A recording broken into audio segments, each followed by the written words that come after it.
Hello, I'm Hannah, and this is Hannah's Books.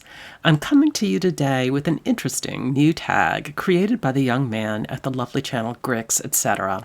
It's called the Book Never Written tag, and it has only one prompt: to talk about a book that doesn't, at least to your knowledge, exist, that you want to read. Grix points out that if you think you might actually write that book, you probably shouldn't use it as your example.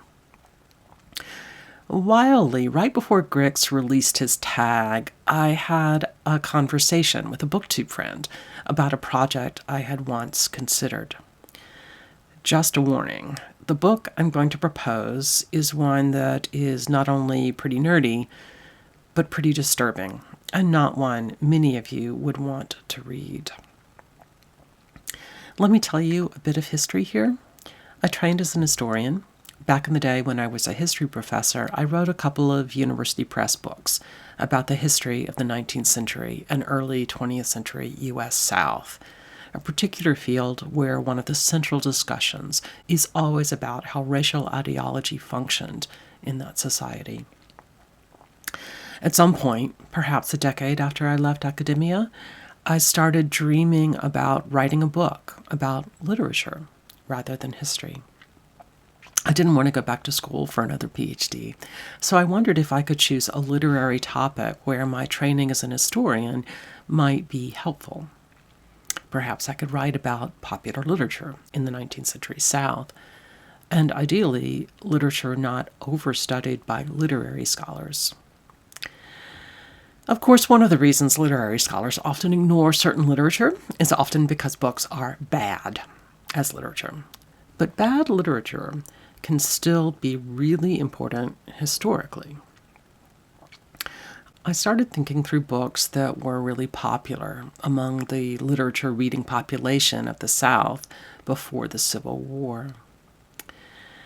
The literature reading population in the South was pretty much exclusively white, even though the population in general was not.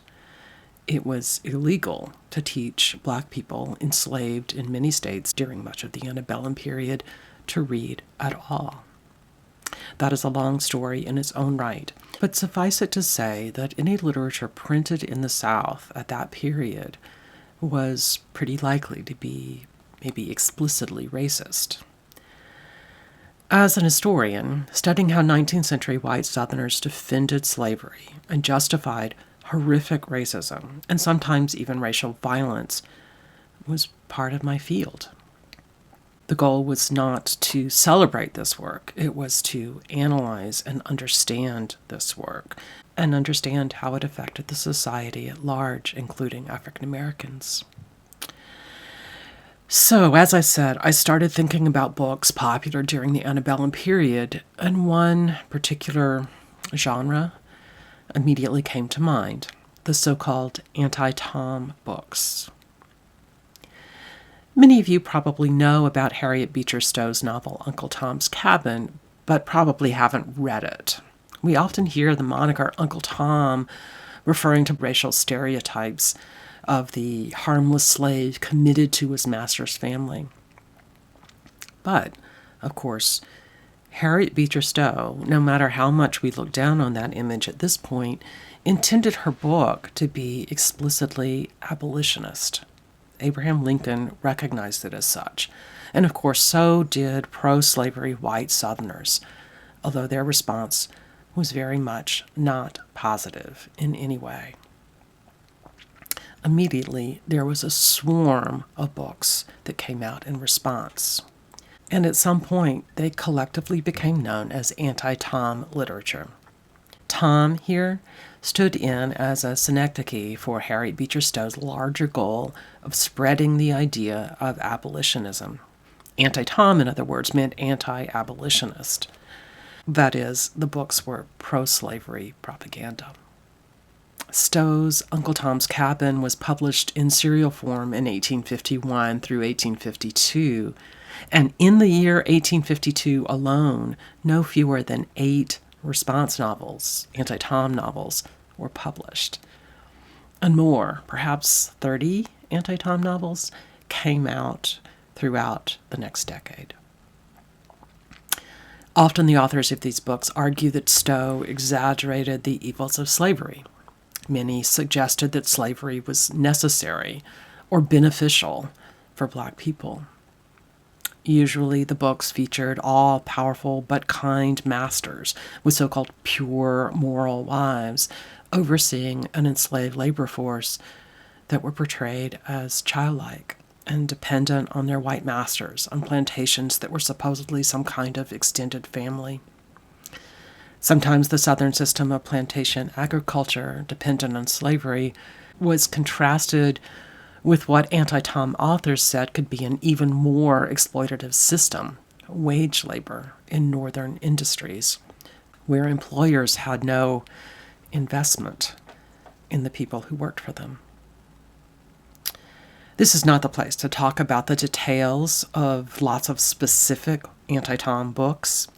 I'll just say that after I realized that I was probably semi-qualified to write a study of such literature, not for a popular audience, but perhaps for a university press, I tried to read a handful of the most popular ones. I knew the racism would be sickening, and I knew the portrayal of gender relations between plantation masters and mistresses would be horrifying too. And I even knew that most of the writing was going to be pretty poor, not only because it was so polemical, but also because the books were written extraordinarily quickly and then rushed into publication, since the books were so timely. As it turned out, I just couldn't take it. Still, I think this is an important topic, at least for social historians and literary historians. I'm not the person to write this book, but I do want to read this book, just not all those grotesque original novels. I want to know more about the context of the writing, more about what people thought when they read these books, etc. For example, doesn't the presence of books written so directly in response to another book mean that readers are constantly reminded of the ideas and power of that initial book, Stowe's anti-slavery book?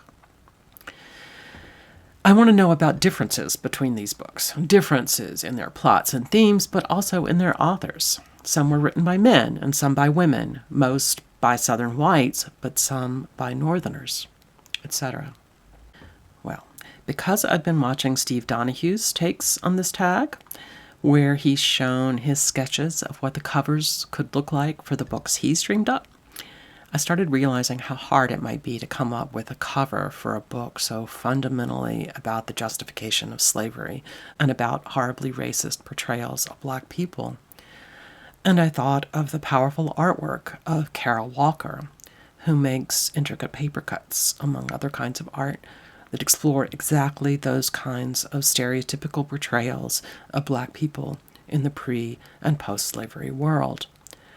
Her work is sometimes controversial because it's a no-holds-barred analysis of what lay at the root of those racist portrayals. I'll leave a link to a website where you can see a lot of her art. For this video, I've created a cover using a free online Penguin cover generator, although I know that Penguin would never publish this book.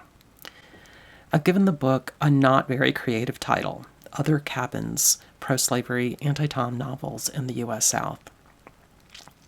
For the cover illustration, I used a small excerpt from one of Carol Walker's pieces of art, very much taken out of its real context.